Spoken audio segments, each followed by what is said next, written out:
ನಾವು ಆಗ್ತಿದ್ದಿಲ್ಲ. ಜಾತ್ಯತೀತವಾದ ಸಮಾಜದಲ್ಲಿ ಯಾರಾದ್ರೂ ಇದ್ರೆ ಅದು ಬ್ರಾಹ್ಮಣರೇ ಜಾತ್ಯತೀತವಾದ. ಯಾಕಂದ್ರೆ ಈ ಉದಾಹರಣೆ ನಿಮ್ಗೆ 6 ಬಾರಿ ದಿನೇಶ್ ಗುಂಡೂರಾವ್ ಗೆದ್ದಿದ್ದಾರೆ. ಎಲ್ಲಿ ಎಲ್ಲ ವರ್ಗದ ಜನ ಇರತಕ್ಕಂಥ, ಯಾರು ಬಿಲೋ ಪಾವರ್ಟಿ ಲೈನ್ ಇರ್ತಕ್ಕಂಥ ಜನ 6 ಸಲ ಬಾರಿ ಗೆದ್ದಿದ್ದಾರೆ ಅಂತಂದ್ರೆ ನಿಜವಾಗಿ ಹೇಳಿ ಆ ಜನರ ಮನ್ನಣೆ ಎಷ್ಟು ಮಟ್ಟಿಗಿದೆ.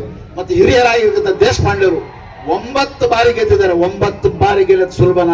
ಅಲ್ಲಿ 2000 ಓಟ್ ಮತದಾರಿಲ್ಲ. ಅಂದ್ರೆ ನಾವ್ ಯಾವತ್ತು ಜಾತಿಯ ಪರವಾಗಿ ಹೋಗತಕ್ಕಂತಲ್ಲ,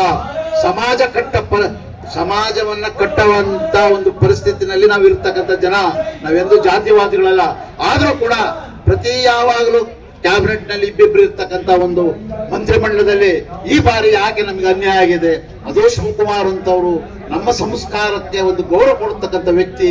ಈ ಆಗಿರೋದು ಬಹಳ ಖೇದ. ಇದನ್ನ ನೀವು ಯಾವ ರೀತಿ ಸರಿ ಮಾಡ್ತೀರೋ ನನಗೆ ಗೊತ್ತಿಲ್ಲ. ದಯಮಾಡಿ ಶಿವಕುಮಾರ್ ಅವರೇ ನಮಗೆ ನ್ಯಾಯ ದೊರಕಿಸ್ಕೊಳ್ಳಿ. ಯಾಕಂದ್ರೆ ನಿಮ್ಗೂ ನಾವೆಲ್ಲ ಇಷ್ಟು ಜನ ಸೇರಿದೀವಲ್ಲ, ನಾವು ಶುಭ ಕೊಡ್ತೀವಿ. ನಾವ್ ಯಾವತ್ತೂ ಯಾರ ಬಗ್ಗೆನೂ ಟೀಕೆ ಟಿಪ್ಪಣಿ ನೆಗೆಟಿವ್ ಮಾತಾಡ್ತಕ್ಕಂಥ ವರ್ಗ ಅಲ್ಲ ಬ್ರಾಹ್ಮಣರು. ಮತ್ತೆ ಇನ್ನೊಂದೇನಂತಂದ್ರೆ ನೋಡಿ, ನಮ್ಮ ಇದೇ ಜಾಗದಲ್ಲೇನೆ ಇಡೀ ಕರ್ನಾಟಕಕ್ಕೆ ಆಹಾರ ಅಂದ್ರೆ ನಾವು ಏನು ಇವತ್ತು ಪಡಿತರ ಅನ್ನತಕ್ಕಂಥದ್ದು ಏನ್ ಬಂತಲ್ಲ, ಇದೇ ಜಾಗದಲ್ಲೇ ದಿನೇಶ್ ಗುಂಡೂರಾಯರು ಇದು ನಮ್ಮ ಆಹಾರ ಸಚಿವರಾಗಿದ್ದ ಸಂದರ್ಭದಲ್ಲಿ ಇದನ್ನ ಏನು ಫುಡ್ ಸೆಕ್ಯೂರಿಟಿ ಕೊಟ್ಟಿರ್ತಕ್ಕಂಥವ್ರು ಇರ್ಬೋದು. ಆಮೇಲೆ ಇದು ಇನ್ನೊಂದೇನಪ್ಪ ಅಂತಂದ್ರೆ, ಇವರು ನೋಡಿ ಮಂತ್ರಿ ಹೆಲ್ತ್ ಮಿನಿಸ್ಟರ್ ಆಗಿ ಎಂತ ಒಳ್ಳೆ ಕೆಲಸ ಮಾಡಿದ್ದಾರೆ. ಸುಮಾರು 18 ಗೃಹ ಆರೋಗ್ಯ ಇರ್ಬೋದು, 1.33 ಕೋಟಿ ಜನರು ಉಚಿತ ಮನೆ ತಪಾಸಣೆ, 71.45 ಲಕ್ಷ ಜನ ನಿರಂತರ ಉಚಿತ ಚಿಕಿತ್ಸೆ, ಉಚಿತ ಡಯಾಲಿಸಿಸ್, 234 ಕೇಂದ್ರಗಳಲ್ಲಿ ಸಂಪೂರ್ಣ ಉಚಿತ ಸೇವೆ, 8,12,600 ಡಯಾಲಿಸಿಸ್ ಸೈಕಲ್ಗಳ ಪ್ರಗತಿ. ಡಾಕ್ಟರ್ ಪುನೀತ್ ರಾಜ್ಕುಮಾರ್ ಅವರ ಹೃದಯ ಜ್ಯೋತಿ ಬಹಳ ಇಂಪಾರ್ಟೆಂಟ್. ಪುನೀತ್ ರಾಜ್ಕುಮಾರ್ ಅವರು ಇದರಲ್ಲಿ. ಆಮೇಲೆ 12.26 ಲಕ್ಷ ನಾಗರಿಕರಿಗೆ ಉಚಿತ ECG ಪರೀಕ್ಷೆ, 6,000ಕ್ಕೂ ಹೆಚ್ಚು ಜನರಿಗೆ ಉಚಿತ ಜೀವ ರಕ್ಷಕ ಇಂಜೆಕ್ಷನ್, ಆಶಾ ಕಿರಣ ಯೋಜನೆ, 6.66 ಲಕ್ಷ ಜನರಿಗೆ ಉಚಿತ ಕನ್ನಡಕ ವಿತರಣೆ ಮತ್ತು ಲಕ್ಷ ಜನರಿಗೆ ಉಚಿತ ಕಣ್ಣಿನ ಶಸ್ತ್ರ ಚಿಕಿತ್ಸೆ, ಶಾಲಾ ಮಕ್ಕಳಿಗೆ ಉಚಿತ ಕನ್ನಡ ಭಾಗ್ಯ. ಈಗ ಅನೇಕ ಕಾರ್ಯಕ್ರಮಗಳನ್ನ ದಿನೇಶ್ ಗುಂಡೂರಾವ್ ಕೊಟ್ಟು ನಿಜವಾಗಿ ಆರೋಗ್ಯ ಸಚಿವರು ಅಂತಂದ್ರೆ ಈಗ ಇರಬೇಕು ಅಂತ ಬಹಳ ನಿಗರ್ವಿ. ಯಾರೇ ಬಂದ್ರು ಬಹಳ ಸಮಾಧಾನವಾಗಿ ಮಾಡತಕ್ಕಂತ ವ್ಯಕ್ತಿ. ಎಲ್ಲರಿಗೂ ನೋವಿದೆ.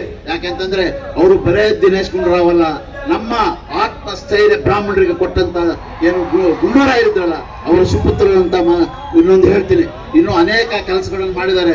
ವಿಶೇಷವಾಗಿ ಆ 9 ಬಾರಿ ಗೆದ್ದಂತ ದೇಶಪಾಂಡೆ ಅವರು ಇವತ್ತು ಬೆಂಗಳೂರನ್ನ ಇವತ್ತು ಸಿಲಿಕಾನ್ ವ್ಯಾಲಿ ಮಾಡೋದಕ್ಕೆ ಅವರು ಒಬ್ಬ ಕಾರಣಕರ್ತರು. ಟೊಯೋಟಾ ಇರ್ಬೋದು, ಓಲ್ವೋ ಇರ್ಬೋದು, ಟಾಟಾದ ಇರ್ಬೋದು, ಎಷ್ಟು ಕಂಪನಿಗಳು ಬಂದು ಇವೆಲ್ಲ ಅಂದ್ರೆ ಒಂದು ತಿಳುವಳಿಕೆ ಬದ್ಧತೆ ಇರತಕ್ಕಂಥ ವರ್ಗದ ಜನ ನಾವು.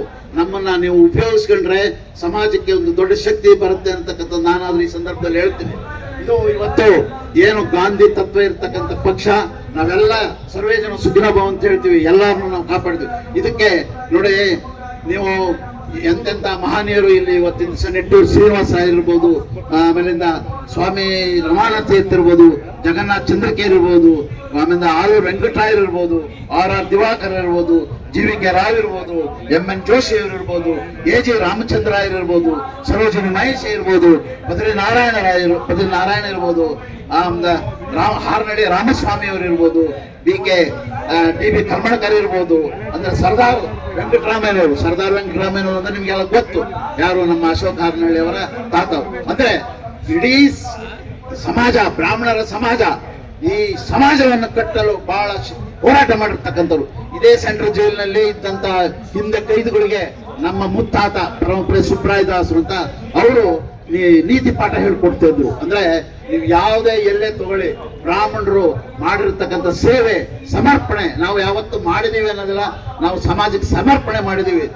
ಇಷ್ಟಿದ್ದಾಗ್ಯೂ ಕೂಡ ನಮಗೆ ಒಂದು ನೀವು ಮಂತ್ರಿಮಂಡಲದಲ್ಲಿ ನೀವು ಒಂದೊಂದು ಸಮಾಜಕ್ಕೆ 6, 7, 3 ನಾವು ಯಾರಿಗೆ ಕೊಟ್ಟಿರೋದ್ರೆ ನನ್ಗೆ ಬೇಜಾರಿಲ್ಲ. ಬ್ರಾಹ್ಮಣರಿಗೆ ಯಾಕೆ ಕೊಡಕ್ಕೆ ಅವಕಾಶ ಆಗ್ಲಿಲ್ಲ? ಬಹಳ ಖೇದ ಇದೆ. ಯಾಕಂತಂದ್ರೆ ಇವತ್ತು ಎಲ್ಲೋ ಒಂದು ಕಡೆಗೆ ನಮ್ಮನ್ನು ಕಡೆಗಾಣಿಸಿ ನೀವು ತೊಂದರೆ ತೊಗೊಳ್ತಿದ್ದೀರಿ. ದಯಮಾಡಿ ಮುಂದೆ ಬರ್ತಕ್ಕಂಥ ದಿವಸದಲ್ಲಿ ನೀವು ಇವಾಗಲೂ ಕೂಡ ನೋಡಿ ಯೋಚನೆ ಮಾಡಿ, ಭಗವಂತನ ಸೃಷ್ಟಿ ಏನಿದೆ ಗೊತ್ತಿಲ್ಲ. ಈ ಮಂತ್ರಿಮಂಡಲದಲ್ಲಿ ಒಂದು ಬ್ರಾಹ್ಮಣರಿಗೆ ಅವಕಾಶ ನೀವು ಮಾಡಕ್ಕೆ ಹುಟ್ಟೆ ಕೊಡ್ತೀರಿ ಅಂತಕ್ಕಂಥದ್ದು ನಾನು ಹೇಳ್ತೀನಿ. ಯಾಕಂದ್ರೆ ಇವಾಗ ದಿನೇಶ್ ಗುಂಡೂರಾಯರು 3 ವರ್ಷ ಮೊನ್ನೆ ಹೆಲ್ತ್ ಮಿನಿಸ್ಟರ್ ಇದ್ದಾಗ ಅವ್ರು ಎಲ್ಲ ಪ್ರತಿಯೊಬ್ಬರು ಅವ್ರನ್ನ ಅಭಿನಂದಿಸಿದ್ರು. ಯಾಕೆ ಅವ್ರಿಗೆ ಕಂಟಿನ್ಯೂ ಮಾಡೋದಕ್ಕೆ ತೊಂದರೆ ಆಯ್ತು ನಮ್ಗಂತೂ ಅರ್ಥ ಆಗ್ತಿಲ್ಲ. ಯಾಕೆಂತಂದ್ರೆ ಸಜ್ಜನ ಮನುಷ್ಯ, ಇಡೀ ಕಾಂಗ್ರೆಸ್ ಅಧ್ಯಕ್ಷ ಅವರಾಗಿದ್ರು, ದೇಶಪಾಂಡೆ ಅವರಾದ್ರು, ಅಧ್ಯಕ್ಷತೆ ಹೆಂಗ್ ಕೊಡ್ತಾರೆ? ಯಾರಿಗೆ ಸಾಮಾಜಿಕ ನ್ಯಾಯದ ಬದ್ಧತೆ ಇರುತ್ತದೆ ಅಂಥವ್ರಿಗೆ ಮಾತ್ರ ಅಂತ ಒಂದು ಅವಕಾಶವನ್ನ ಕೊಡ್ತಕ್ಕಂಥ ಸಮಯ ಇರುತ್ತೆ. ಇನ್ನು ನಾವು ಇಲ್ಲಿ ಏನು ಇಷ್ಟು ಜನ ನಿಜವಾಗಿ ನಿಮ್ಗೆಲ್ಲರೂ ನಾನು ಸಾಷ್ಟಾಂಗ ನಮಸ್ಕಾರ ಮಾಡ್ತೀನಿ. ನಾವು ಇವತ್ತು ಬ್ರಾಹ್ಮಣರು ಇನ್ನು ಮುಂದೆ ಸಮಾಜದ ಮುಖ್ಯವಾಗಿ ನಾವು ಹೋರಾಟ ಮಾಡದೆ ಹೋದ್ರೆ ನಮಗೆ ಬಹಳ ತೊಂದರೆ ಆಗತ್ತೆ. ಅದನ್ನು ಮನಗಂಡು ನಾವು ಸಮಾಜಕ್ಕೆ ನಾವು ಎಚ್ಚರಿಕೆ ಅನ್ನಲ್ಲ, ಸಮಾಜಕ್ಕೆ ತಿಳುವಳಿಕೆ. ದಯವಿಟ್ಟು ನೀವು ಯಾವಾಗಲೂ ನಮ್ಮ ಸಮಾಜದ ಬಗ್ಗೆ ಹೆಚ್ಚಿನ ಗೌರವ ಪ್ರೀತಿ ಇಟ್ಕೊಂಡು ನಮ್ಮನ್ನ ಉಪಯೋಗಿಸಿ ಸಮಾಜ ಕಟ್ಟೋದಕ್ಕೆ ನಾವು ಅತಿ ಪ್ರಮುಖರು ಅನ್ನೋದ್ರಲ್ಲಿ ಏನು ತಪ್ಪೇನಿಲ್ಲ. ಯಾಕೆಂದ್ರೆ ನೀವು ಯಾವುದೇ ನೋಡಿ, ಅಗ್ರಿಕಲ್ಚರ್ ಸ್ವಾಮಿನಾಥನ್ ಇರ್ಬೋದು, ಮೊನ್ನೆ ಇದು ವಾರ್ನಲ್ಲಿ ಬ್ರಹ್ಮೋಸ್ ಪ್ರಹ್ಲಾದ್ ಇರ್ಬೋದು, ನೀವು ಯಾವುದೇ ತಗೊಳ್ಳಿ, ಮೊದಲಿನಿಂದಲೂ ಕೂಡ ಬ್ರಾಹ್ಮಣರು ಈ ದೇಶದಲ್ಲಿ ನಾವು ಉತ್ತಮವಾದ ಕೆಲಸ ಮಾಡಿ ದೇಶ ಕಟ್ಟತಕ್ಕಂಥ ಕೆಲಸದಲ್ಲಿ ಯಾರಾದ್ರೂ ಮೊದಲೇರಿದ್ರೆ ಅದು ಬ್ರಾಹ್ಮಣರು ಅನ್ನತಕ್ಕಂಥದ್ದು ಮತ್ತೊಮ್ಮೆ ಹೇಳ್ತೀನಿ. ನೀವು ಕೆಲವು ಸಲ 2% 3% ಅಂತ ನಾನು ಎಲ್ಲರೂ ಓಟ್ ಕಡೆಯಲ್ಲಿ ಹೇಳೋದು, 99 NP will not become a rupee. 1 ನಯ 99 ಪೈಸೆಗೂ ಏನು ಶಕ್ತಿ ಇರಲ್ಲ. 1 ಪೈಸೆ ಆಡಾದಾಗ ಅಂದ್ರೆ 1 ಪೈಸೆ ಅಂತ 1% ತಿಳ್ಕೊಂಡ್ರು ಬ್ರಾಹ್ಮಣರು ಈ ಸಮಾಜಕ್ಕೆ ಬಹಳ ಅತ್ಯುನ್ನತ ಸಮರ್ಪಣಾ ಮನೋಭಾವನೆ ಇರತಕ್ಕಂಥ ಸಮಾಜ. ನಮ್ಮನ್ನ ನೀವು ತಗೊಂಡು ಹೋಗ್ಬೇಕು. ನಮ್ಮ ಬ್ರಾಹ್ಮಣರಿಗೆ ಗೌರವವನ್ನು ಕೊಟ್ಟು ನಮಗೆ ಆಗಿರ್ತಕ್ಕಂಥ ಅನ್ಯಾಯನ ಮಾನ್ಯ ಮುಖ್ಯಮಂತ್ರಿಗಳು, ನಮ್ಮ ಪಕ್ಷದ ಮುಖಂಡರು ಇದನ್ನ ಅನ್ಯಾಯ ಸರಿಪಡಿಸ್ತೀರಿ ಅಂತ ಹೇಳಿ ಬ್ರಾಹ್ಮಣರು ಇಡೀ ರಾಜ್ಯದಲ್ಲಿ ಬಹಳ ದೊಡ್ಡ ಖೇದ ಆಗಿದೆ. ಎಲ್ಲಾ ಕಡೆಗೂ ಹೋರಾಟ ಮಾಡ್ತಿದ್ದಾರೆ. ಆದ್ರೆ ನಾವೆಂದೂ ಕೂಡ ನೆಗೆಟಿವ್ ಆಗಿ ಯಾರ ಹತ್ರ ಯಾರಿಗೂ ಮಾತಾಡಲ್ಲ.